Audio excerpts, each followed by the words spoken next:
అంటే వీళ్ళు చెప్పే ఇంకో వాదన ఏంటంటే, ఎవరైతే ఒరిజినల్‌గా బాప్టిజం తీసుకున్నారో, ఒరిజినల్‌గా క్రైస్తవంలో ఫస్ట్ నుంచి ఉన్నారో, they come under OC category అంటారు. ఎవరు సార్? వివాదించేవాళ్ళు. పూర్తిగా వాస్తవం సార్. హ్మ్. ఇప్పుడు మేమేమడుగుతున్నామంటే, హ్మ్. కేవలం ఎస్సీల మీద ఉన్నటువంటి కోపంతోనే ఈ ఆర్డినెన్స్ తీసుకొచ్చారు. ఓకే. 1950కి సంబంధించిన ప్రెసిడెన్షియల్ ఆర్డర్ ఏదైతే ఉందో, అవును. అది కేవలం మాలమాదిగల మీద, భారతదేశ మూల నివాసుల మీద కోపంతో తీసుకొచ్చినటువంటి ఆర్డర్ సార్. దొంగదారిని తీసుకొచ్చారు ఈ ఆర్డర్ని. అదొక సాధారణమైనటువంటి ఆర్డినెన్స్, అది ప్రెసిడెన్షియల్ ఆర్డినెన్స్. 6 నెలలు మాత్రమే వర్తించాల్సినటువంటి ఒక ఆర్డినెన్స్ ని ఇన్ని సంవత్సరాలుగా ప్రజల మీద రుద్దుతూ ఉన్నారు సార్. ఇప్పుడు వీళ్ళు అన్నట్లుగా ఒక ఎస్సీ వ్యక్తి యేసుప్రభువుని నమ్ముకుంటే అతను బీసీసీ అయితే, నేనేమంటానంటే బీసీల్లో ఉన్న వాళ్ళందరినీ కూడా బీసీసీలోకే తీసుకురండి. యేసుప్రభువుని నమ్ముకున్న వాళ్ళని. ఓసీల్లో ఉన్న వారిని కూడా బీసీసీలోనికి తీసుకురండి. ఎస్టీల్లో ఉన్న వారిని కూడా బీసీసీలోనికి తీసుకురండి. అది న్యాయం. యేసుప్రభువుని నమ్ముకున్న భారతీయులు ఎవరైనా ఒకే కులంలో ఉంటారు అనేది మీరు చెప్పేది నిజమైతే ఆ పని చేయండి. మీరు ఆ పని చేయట్లేదే. బీసీ వాళ్ళని ఫ్రీగా వదిలేశారు. మీరు ఎవరినైనా నమ్ముకోవచ్చు అన్నారు. మేము బుద్ధుడిని నమ్ముకోవచ్చు, జైనుల్ని నమ్ముకోవచ్చు, మేము ఇస్లాంలోనికి వెళ్ళొచ్చు, మేము క్రిస్టియానిటీలోనికి వెళ్ళొచ్చు, అసలు దేవుడే లేడని అనొచ్చు, మా కులం మారదు. ఓసీ వాళ్ళకు కూడా ఫ్రీడమ్ ఇచ్చారు. వాళ్ళకి నచ్చిన దేవుణ్ణి నమ్ముకోవచ్చు, వాళ్ళు విదేశాల దేవుణ్ణి నమ్ముకోవచ్చు, స్వదేశపు దేవుణ్ణి నమ్ముకోవచ్చు, వాళ్ళ కులం మారదు. ఎస్టీ వాళ్ళకి కూడా ఫ్రీడమ్ ఇచ్చారు. ఒక ఎస్సీ వాళ్ళకే ఏంటి టార్చర్ అని అడుగుతూ ఉన్నా సార్ నేను. అంటే ఒకటి సార్, వాళ్ళు ఏం చెప్పదలుచుకున్నారంటే, భారతదేశంలో ఎస్సీలు ఎవరైనా సరే మీకు నచ్చినా నచ్చకపోయినా హిందుత్వంలోనే ఉండాలి, మీకు మత స్వేచ్ఛ లేదు, మీరు హిందుత్వంలో ఉంటే మాత్రమే మీకు ఎస్సీ రిజర్వేషన్లు వర్తిస్తాయి. లేదంటారా, ఏ దేవుణ్ణి నమ్ముకోవాలో కూడా వీళ్ళే చెప్తారు. మళ్ళీ బుద్ధుడిని నమ్ముకోవచ్చని వీళ్ళే చెప్తారు, జైన మతంలోనికి వెళ్ళొచ్చని వీళ్ళే చెప్తారు, సిక్కు మతంలోనికి వెళ్ళొచ్చని వీళ్ళే చెప్తారు. కానీ క్రైస్తవంలోనికి, ఇస్లాంలోనికి మాత్రం రాకూడదు. యేసుక్రీస్తు ప్రభువుని నమ్ముకోకూడదు, అల్లాని నమ్ముకోకూడదు. అలా నమ్ముకుంటే మాత్రం రిజర్వేషన్లు వర్తించమంటారు. ఇది ఎక్కడ న్యాయం సార్? అసలు ఇది ఎట్లా న్యాయం అసలు? ఒకవేళ సుప్రీంకోర్టు ఇచ్చిన తీర్పే న్యాయం అయితే, సుప్రీంకోర్టు ఏం చెప్పాలంటే, యేసుక్రీస్తు ప్రభువుని నమ్ముకున్న వాళ్ళకి కులం వర్తించదు అంటే నో క్యాస్ట్, అసలు క్యాస్టే లేదు అని ఒక సర్టిఫికేట్ ఇవ్వమని చెప్పండి వాళ్ళకి. ఇప్పుడు యేసు ప్రభువుని నమ్ముకున్నాడు సార్, ఒక మాదిగ వ్యక్తి ఉన్నాడు, అతను యేసు ప్రభువుని నమ్ముకున్నాడు, అతన్ని ఎస్సీ రిజర్వేషన్ వర్తించదు అంటున్నారు. మరి అతన్ని ఏమన్నా రెడ్ అని పిలుస్తున్నారా? రెడ్ కులం ఏమన్నా ఇచ్చారా అతనికి? పోనీ కమ్మ కులం ఏమన్నా ఇచ్చారా? కాపు కులం ఏమన్నా ఇచ్చారా? గౌడు కులం ఏమన్నా ఇచ్చారా? ట్రైబల్ ఏమన్నా ఇచ్చారా? అతను మాదిగ్గానే పరిగణించబడుతున్నాడు కదా, మాదిగ్గానే పరిగణించబడుతున్నాడు కదా సార్. కులమేం మారట్లేదు కదా. అయినా విశ్వాసాన్ని బట్టి మతం మారింది, కులం ఎట్ట మారింది సార్? ఆ మాత్రం తెలివి ఉండదా సార్? మరి ఈ విషయం మీద క్రైస్తవ సంఘాలు కానీ, దళిత సంఘాలు కానీ, అది ఏ న్యాయస్థానం అయితే ఈ తీర్పు ఇచ్చిందో, వాస్తవానికి గతంలో ఉన్న తీర్పే ఇప్పుడు మరోసారి తీర్పు ఇవ్వడంతో కొంచెం చర్చనీయాంశమైంది.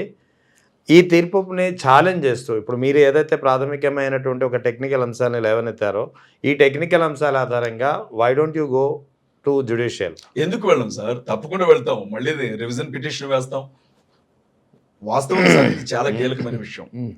రాజ్యాంగంలో ఆర్టికల్లో ఒక చోట రాయబడినటువంటి ఒక అంశాన్ని చూపించి 1950లో అప్పటి రాష్ట్రపతి గారు ఇచ్చినటువంటి ఆర్డినెన్స్ పెట్టుకొని దాదాపు ఇప్పుడు 40-50 కోట్ల మంది దళితుల్ని టార్గెట్ చేశారు కదా. మేమేమంటామంటే, ఇది కొన్ని కోట్ల మంది ప్రజలకు సంబంధించినటువంటి విషయం. మత స్వేచ్ఛ ఉంది, రాజ్యాంగం ఇచ్చినటువంటి హక్కు, సమానత్వపు హక్కు ఉంది. ఇప్పుడు మిగిలిన కులాల వాళ్ళు ఏ దేవుడైనా నమ్ముకోవచ్చు, ఎస్సీలు నమ్ముకోకూడదు అంటే మత స్వేచ్ఛ లేనట్టు, ప్రాథమిక హక్కుకు భంగమే కదా అది. అవును. మిగిలిన కులాల వాళ్లకు కులాలు మారో, మీరు మాత్రమే కులం మారాల్సి ఉంటుంది అంటే సమానత్వపు హక్కు లేనట్టే కదా. కీలకమైనటువంటి హక్కులు అసలు నేను ఒక లాయర్ని సార్, లా చదువుకున్న వ్యక్తిగా చెప్తున్నా, ప్రాథమిక హక్కులకు భంగం కలిగించే అధికారం పార్లమెంట్కి లేదు, ప్రాథమిక హక్కులకు భంగం కలిగించే అధికారం సుప్రీంకోర్టుకి లేదు, ప్రాథమిక హక్కులకు భంగం కలిగించే అధికారం ఈ భారతదేశంలో పుట్టిన ఏ అధికారికి కూడా లేదు సార్. ప్రాథమిక హక్కులు ఉన్నంత వరకు కూడా ఇలాంటి తీర్పులు ఏవైతే ఉంటాయో అవి చించి పొయ్యిలో వేసుకోవడానికి తప్ప దేనికి పనికిరావు. ప్రాథమిక హక్కులను భంగం కలిగించకుండా ఇవ్వమనండి తీర్పు. ఇది పూర్తిగా పక్షపాతపు తీర్పు. ఇది పూర్తిగా కేవలం ఎస్సీలని ఇబ్బంది పెట్టాలి అనుకునే ఉద్దేశంతో ఇచ్చిన తీర్పు. ఈ తీర్పు అనుకున్నటువంటి మూలాలు కూడా పూర్తిగా అవి నిరంకుశత్వంతో ఇచ్చిన తీర్పు తప్ప ఇది ఇది ఏమాత్రం రాజ్యాంగానికి లోబడిచ్చినటువంటి తీర్పు కాదు సార్. ఒక ఏడుగురు ఎందుకు అంత కక్ష కట్టినట్టు ఎస్సీల మీద కక్షగా సార్. అని అంటే మీరేం చెప్తారు? ఈ దేశాన్ని పరిపాలించినటువంటి చక్రవర్తులు సార్ మాలమాదిగలు. భారతదేశాన్ని, ఇది భారతదేశంగా పిలువబడక ముందు జంబూ ద్వీపంగా ఈ ప్రాంతం ఉన్నప్పుడు ఈ ప్రాంతాన్ని పరిపాలించినటువంటి మొదటి రాజులు మాదిగలు. ఆ రాజులు పరిపాలిస్తూ ఉంటే ఆ రాజుల్ని, ఆ రాజ్యాన్ని కాపాడినటువంటి వ్యక్తి మల్లయోధులు మాల్లు. ఈ దేశపు ఈ భూభాగానికి అసలైనటువంటి ఓనర్ సార్ మాలమాదిగలు. ఈ మనం ఏదైతే ఇండియా అని అంటున్నామో, ఏదైతే భారతదేశం అంటున్నామో, ఈ భూగోళాన్ని మొత్తాన్ని కూడా పరిపాలించినటువంటి అసలైనటువంటి చక్రవర్తులు వాళ్ళు. ఎక్కడో ఇరాన్ నుంచి, ఇరాక్ నుంచి ఆర్యులు ఈ దేశానికి వలస వచ్చారు. ఈ దేశానికి వలస వచ్చిన తర్వాత ఈ దేశాన్ని పరిపాలిస్తున్నటువంటి రాజులను చంపి ఆ రాజుల్ని రాక్షసుల్లాగా చిత్రీకరించి ఈ దేశ ప్రజల్ని, ఈ దేశాన్ని పరిపాలించిన చక్రవర్తుల్ని అంట్రాని వాళ్ళుగా మార్చి కులాలనే వ్యవస్థను తీసుకొని వచ్చి మీరు అంట్రాని వాళ్ళు, మీరు మాదిగలు అంట్రాని వాళ్ళు, మాలలు అంట్రాని వాళ్ళు, మీరు ముట్టుకుంటే మా దేవుడు మైలబడతాడు, మీరు బళ్ళోకి వస్తే బడి మైలబడుతుంది, మీరు వేదాలు చదివితే నాలుకలకు వస్తాం, వేదాలు వింటే చెవుల్లో సీసాలు పోస్తాం. అంతవరకు ఎందుకు సార్? శంభూకుడు అనే వ్యక్తి ఒక వ్యక్తి శూద్రుడు.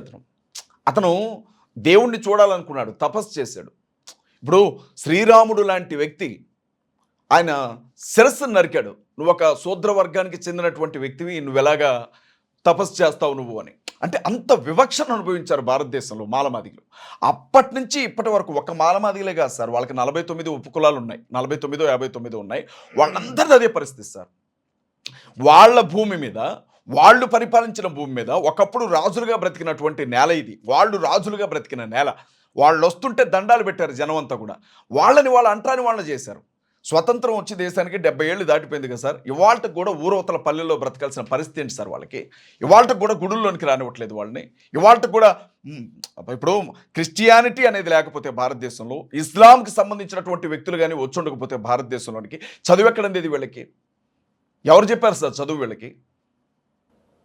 ప్రపంచం ఎలా ఉందో తెలియాలంటే చదువుకోవాలి. ఆ చదువే చెప్పలేదు కదా వీళ్ళకి. వాళ్ళలోనికి అంబేద్కర్ గారు లాంటి వ్యక్తి స్కూల్లోనికి వస్తే బయట కూర్చోబెట్టారు ఆయన.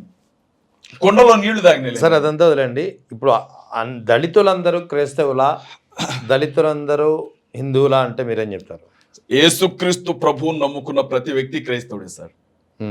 నేను యేసుక్రీస్తు ప్రభువుని నా సొంత రక్షకునిగా అంగీకరించాను. ఆయన మాట ప్రకారంగా బ్రతకాలనుకుంటున్నాను. నేను బ్యాప్టిజం తీసుకుంటున్నాను. ఆయనే నా రక్షకుడు అని చెప్పే ప్రతి వ్యక్తి కూడా క్రైస్తవుడే. అది ఏ కులం వ్యక్తి అయినా కావచ్చు. ఆ ప్లేస్లో చంద్రబాబు నాయుడు గారు ఉండొచ్చు, ఆ ప్లేస్లో పవన్ కళ్యాణ్ గారు ఉండొచ్చు, ఆ ప్లేస్లో జగన్మోహన్ రెడ్డి గారు ఉండొచ్చు, ఆ ప్లేస్లో నరేంద్ర మోడీ గారు ఉండొచ్చు, ఆ ప్లేస్లో ఆర్ఎస్ఎస్ చీఫ్ మోహన్ భాగవత్ గారు కూడా ఉండొచ్చు. యేసు ప్రభువును సొంత రక్షకునిగా అంగీకరించి ఆయనే నాకు దేవుడు, ఆయన తప్ప వేరే దేవుడు లేడు అని నమ్మే వ్యక్తి క్రైస్తవుడు అవుతాడు సార్. ఇందులో కులానికి ఏం ప్రాధాన్యత ఉంది సార్? అసలు కులం అనేది చేసుకునే వృత్తిని బట్టి వచ్చినప్పుడు వృత్తికి విశ్వాసానికి ఏంటి సార్ సంబంధం? అసలు పూర్తిగా అన్యాయం సార్. ఇది పూర్తిగా అన్యాయం. ఇది అంటే ఈ మధ్య కాలంలో ఇటువంటి ధోరణి ఎందుకు పెరిగిందంటే మీరేం చెప్తారు? అంటే మతపరమైనటువంటి వివిధ విధానాలు కావచ్చు, బీజేపీ, కులపరమైనటువంటి అంశాలు కావచ్చు. కేవలం BJP sir. Bharatiya Janata party, దానికి సంబంధించిన సంస్థలు ఆర్ఎస్ఎస్, విశ్వ హిందూ పరిషత్, బజరంగ్ దళ్ లాంటి సంస్థల వల్ల మతపరమైనటువంటి వివాదాలు భారతదేశంలో జరుగుతున్నాయి. చిన్న విషయం సార్. ఏదన్నా అభివృద్ధి చేసామనుకోండి, చేసిన అభివృద్ధి చూపించి ప్రజలను ఓటు అడగొచ్చు.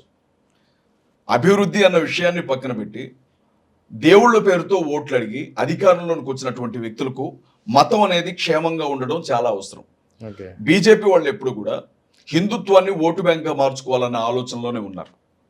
హిందూ అనే ప్రజల్ని పూర్తిగా బీజేపీకి ఓటు బ్యాంక్గా మార్చుకోవడం కోసం వీళ్ళు ఏం చేస్తున్నారు అని అంటే క్రైస్తవుల్ని, ముస్లిమ్స్ని హిందువులకు శత్రువులుగా చిత్రీకరించే పనిలో ఉన్నారు. ఇప్పుడు కాదు సార్, 100 ఏళ్ల నుంచి వాళ్ళు అదే పనిలో ఉన్నారు. ఆర్ఎస్ఎస్ వాళ్ళు 100 ఏళ్ల నుంచి ఏమంటారంటే క్రైస్తవులను మత మార్పిడిగాళ్ళు అంటారు. ముస్లిం సహోదరులనేమో పాకిస్తాన్కి వాళ్ళకి దేశభక్తి ఉండదు, పాకిస్తాన్కి జై కొడతారు వీళ్ళు, తీవ్రవాదులు వీళ్ళు, ఉగ్రవాదులు వీళ్ళు అంటారు. మన వల్ల క్రైస్తవుల వల్ల, ముస్లింల వల్ల హిందువులకు ప్రమాదం ఉంది అని ప్రచారం చేస్తారు. ఇది ఎంత దారుణమైన విషయం అంటే సార్, భారతదేశ జనాభాలో సగభాగం కంటే ఎక్కువ హిందువులే ఉన్నారు. ఇక్కడ వార్డు మెంబర్స్ హిందువులుగానే ఉంటారు, పంచాయతీ సర్పంచ్లు హిందువులుగానే ఉంటారు, ఎమ్మెల్యేలు హిందువులుగానే ఉంటారు, ఎంపీలు ఉంటారు, మంత్రులు ఉంటారు, ముఖ్యమంత్రులు ఉంటారు, ప్రధానమంత్రులు ఉంటారు, ఆ రాష్ట్రపతులు ఉంటారు. నిన్నగాక మొన్న ఉపరాష్ట్రపతి ఆయన ఉపరాష్ట్రపతి ఆర్ఎస్ఎస్ కార్యకర్త మొత్తం హిందువులే ఉంటారు. ఇక్కడ మాత్రమే కాదు సార్, ఎలక్ట్రానిక్ మీడియా వాళ్ళ చేతుల్లోనే ఉంటుంది, ప్రింట్ మీడియా వాళ్ళ చేతుల్లోనే ఉంటుంది, కోర్టులో జడ్జిలుగా వాళ్ళు ఉంటారు, ఎంఆర్ఓలుగా వాళ్ళు ఉంటారు, ఆర్డీఓలుగా వాళ్ళు ఉంటారు, కలెక్టర్లుగా వాళ్ళు ఉంటారు. మన మోహన్ భగవత్ గారు చెప్పారు కదా, కీలకమైన పదవుల్లో మా హిందువులు మాత్రమే ఉంటారు, ఇంకెవరికి అవకాశం ఇవ్వని ఆర్ఎస్ఎస్ చీఫ్ చెప్పారు కదా మొన్న. ఇవాళ పరిస్థితి చూస్తే సార్, మొత్తం వ్యవస్థ మొత్తం వాళ్ళ చేతుల్లోనే ఉంటుంది. అధికారమైన, డబ్బైనా, పదవైనా, హోదా అయినా మొత్తం వాళ్ళ చేతుల్లోనే ఉంటుంది. వీళ్ళు ఏమంటారంటే క్రైస్తవుల వల్ల, ముస్లింల వల్ల మనకి మీకు ప్రమాదం అని చెప్తారు. ఎట్లా సార్ అది? ఎట్లా? ఎంతమంది క్రైస్తవులు ఎంతమంది ఉన్నారు భారతదేశంలో, ముస్లింలు ఎంతమంది ఉన్నారు? రెక్కాడితే కానీ డొక్కాడిన ప్రజలే కదా సార్ క్రైస్తవులైనా, ముస్లిమ్స్ అయినా. ఇవాళ వీళ్ళ వల్ల ఏం ప్రమాదం ఉంటుంది? వీళ్ళ వల్ల ఏ ఇబ్బంది ఉంది సార్ వాళ్ళకి? కేవలం క్రైస్తవుల్ని, ముస్లింలని చూపించి ఓట్లు అడుక్కోవడం కోసం వాళ్ళు చేస్తున్నటువంటి కుట్రపూరితమైన రాజకీయంలో భాగంగానే ఈ మతపరమైనటువంటి గొడవలన్నీ జరుగుతున్నాయి సార్.